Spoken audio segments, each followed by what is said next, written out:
je gagnais 3600 €. C'était il y a 12 ans.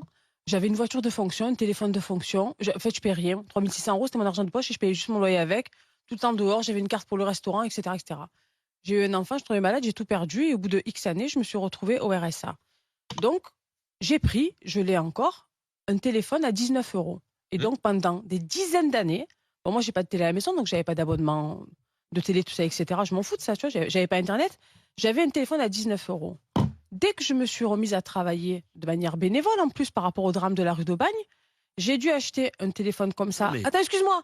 Et je suis pas la seule, je suis pas une exception. Arrêtez de croire que je suis une exception. À 100 balles, parce qu'il me fallait Internet, parce qu'il y avait des réunions avec les ministres, enfin, il fallait que je sois réactive par rapport aux mails.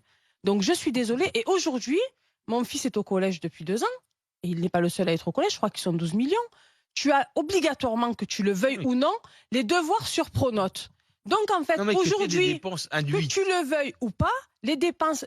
On va prendre un smicard. J'ai fait la démonstration ici, j'avais pris 1000 balles Oui, en oui, liquide. j'étais là. Eh ben, tu étais là. Quand tu enlèves le prix du loyer, le prix de l'assurance maison qui est obligatoire, le prix des abonnements, ton enfant il va en bus, même toi, en fait, tu prends le bus moi j'ai pas de voiture, donc il faut qu'on paye nos abonnements mensuels pour les transports en commun, même s'ils sont pas développés.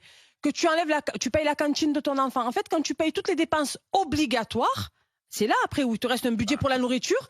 Et ce budget, qui est aussi une dépense obligatoire, mais c'est la dernière dans l'échelle, parce que la première chose, c'est qu'il faut que tu aies un toit. Parce que si tu manges, mais que tu manges dehors, et que tu vis avec des rats, et que tu dors dans la rue, c'est pas très, très cool, tu vois. Donc pour avoir un toit, tu dois payer un certain nombre de dépenses, et après, il te reste rien pour bouffer.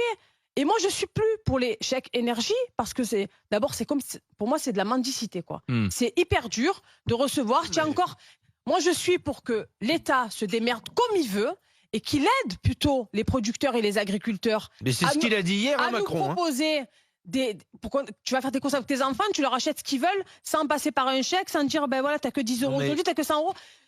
Que les gens puissent vivre, encore une fois, décemment de leur salaire. Et quand tu donnes aux plus précaires, tu tombes aussi sur une tranche. Hier, je crois que c'était BFM, il y avait une famille qui parlait, qui travaillait. On a eu plusieurs témoignages ici, dont celui de Anne, la famille derrière, où c'était éducateur, où les gens travaillent, les deux travaillent pour des SMIC, ils n'y arrivent pas et ils ne voient pas leurs enfants. Et les enfants disent, pourquoi vous travaillez? Donc moi, je suis pour qu'on crée les conditions, y compris au niveau de la nourriture et des fruits et légumes qui sont devenus, c'est vrai, inaccessibles pour certains foyers, pour que les gens, quand ils vont faire leurs courses, mais me dis pas ça. Non, mais ça,